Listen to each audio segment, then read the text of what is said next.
Hello, my name is Professor Brothers, and I'm going to be one of the instructors for ECE3872 Design Fundamentals. And in this real quick video, I'm going to go over the example proposal and kind of give you some detailed information of what we hope to see in the proposal that you're going to submit for your project this semester.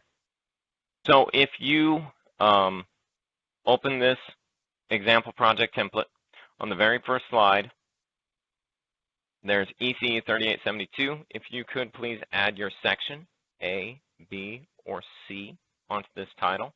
And then on the next line, this is the example. Yours is just going to be a proposal, so please delete example. Then add your project name. Come up with something unique that is specific to your project. Team number, this is assigned to you. You can find this in Canvas. And then individual names.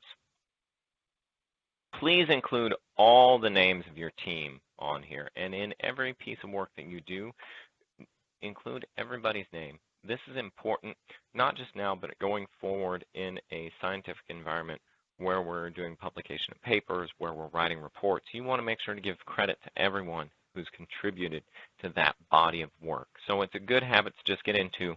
Don't just put the team number, put all the team names on it in addition. All right. Second slide, project summary. Add a picture here first of what you want to do. A picture is worth 1,000 words. And then write a short description of what it's going to do. So here's an example. Here's one of the documents from last semester, and here are the students that contributed to this body of work. And if you go down, this is their final document, and you're going to create something similar to this. So on this side, on the left, is their initial sketch. And then on the right is what they actually created and turned in at the end of the semester. So you can see it changed a little bit through the semester, but they kept very true to their original idea. And so this is a great place to start. You have to have a concept of what you're building before you can build it. On slide number 3, this is a block diagram. The block diagram is the electromechanical breakdown of the system. So again, let's go back to this template, and we can look at this template, and they have their block diagram on this next page. And so this includes their user interface subsystem, their power subsystem, their processing subsystem, their motion, and their audio subsystems. So they had a total of 5 subsystems in this design, and they needed to specify each one of those and the interconnects between them. Now, remember, this is their final submission, so it was very well flushed out and very detailed. Yours might not be this detailed. They also include a table that shows the input, the subsystem, the output, and the destination. So all the interconnects between these block diagrams. And then down in the document, they go through and specify more detail on each one of these subsystems until you get down to the component level, which is the actual schematics for building this. So that's the structural breakdown that we're looking for in this proposal.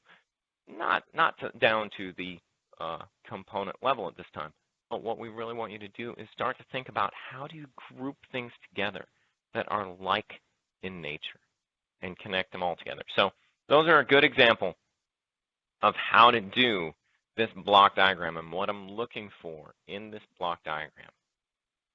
The next is the software state flow diagram. And if you go and look at the PowerPoint example that we presented to you for the orchestra project, so this is on Canvas again, and go to slide number 8, there is an example state diagram with different states the software is going to go through. And your state diagram is going to be extremely similar to this. But try to think of it. Don't copy this verbatim. But it's going to be very, very, very similar. There's only so many deviations of this that we can put in here. So it's going to be really similar to the state diagram. So use that as a mental input, but think through your process and see how it's going to be different. The next slide is the schedule. This class is very fast. The semester is going to go by very quickly. And the last thing that we want to happen is the weeks that this project is due, you're in the lab actually cutting wood and trying to build it. We want to try to get you as early as possible to put it together.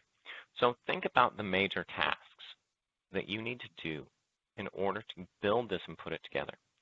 So this, I put a couple of the bullet points, and if you double click on this, it'll bring up Excel and you can edit it here. I put some milestones in here already for you. The proposal is due in the 2nd week. The PDR is the 4th week. The CDR is the 6th week. And the final demo is the 13th week of class. Then we have another project that's the remainder of the semester. So this is one of 2 projects for the semester, okay? Lots going on in this semester of this class. So you've got to start early and you've got to be very organized or you're going to fall behind. So in order to know whether or not that you're behind, we need to build a schedule.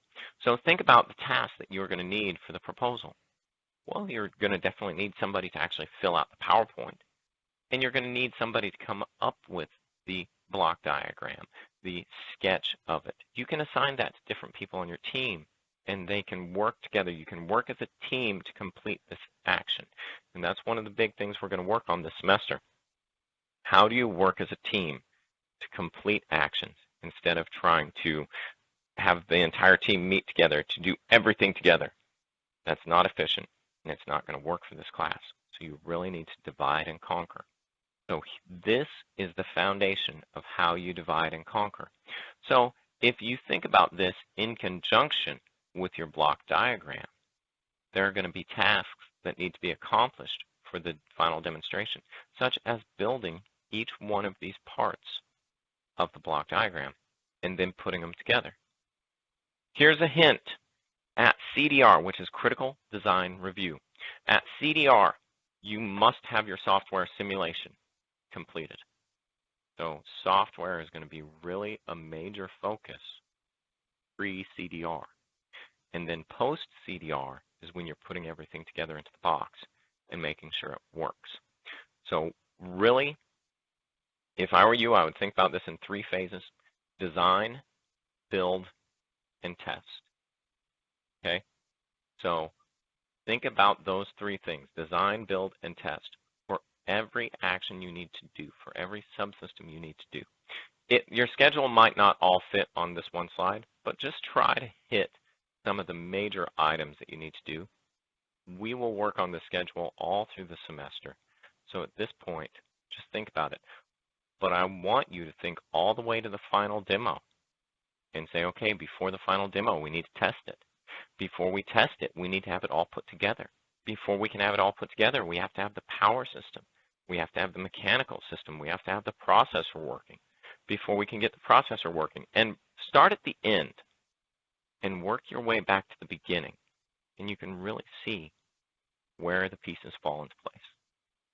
The last slide of the proposal is the requirement slide.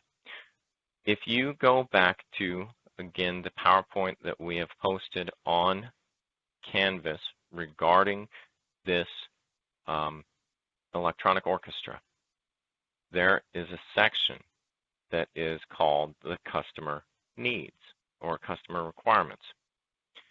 So here are all the things that you must do. There are things in here that everybody's project is going to be, and so you don't have to worry about those in the requirements. I only want you to think about the requirements that are unique for your system. So for instance, in the power down, the robot must fit within 35 centimeters. And then you can move within 75. You do not need to restate that because everybody's is going to be that same way. PCB dimensions must be within 15 by 15 centimeters. You do not need to restate that because everybody's is going to be the same way. Case temperature must be less than 80 degrees C. You don't need to restate that. Yours is going to be the same as everybody else's, so you don't need to restate that requirement.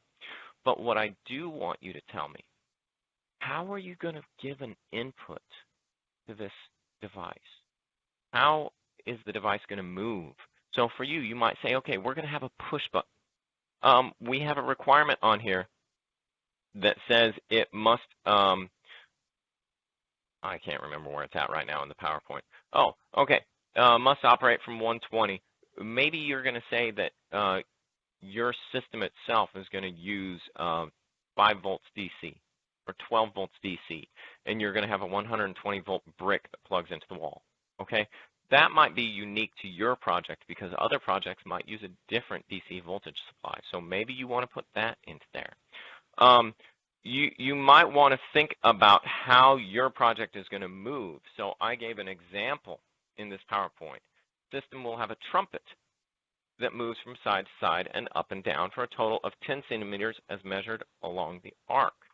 So this is a very unique thing to this example, this imaginary orchestra member. So you might say how you're going to fulfill the requirement of an analog input on the front panel. What's that analog input going to be, and what's it going to control? Okay, what type of sensors are you going to have that listen out into the world? These type of things that are unique to your design alone, I want you to put in here. So don't put in a bunch of stuff that everybody's is the same. Make these very specific to yours, and only if they're specific to yours, include them in here. So how's it going to move? How are you going to interact with it? You know, that type of thing. All right. I don't want to take up too much of your time with this. Please, if you have any questions on this, post them to Piazza, or that's the best way. Let's post them to Piazza. If you don't get an immediate response to that, you can definitely contact the TA or myself or Dr. Martin, the other professor for this class. Thank you, and I'll talk to you very soon.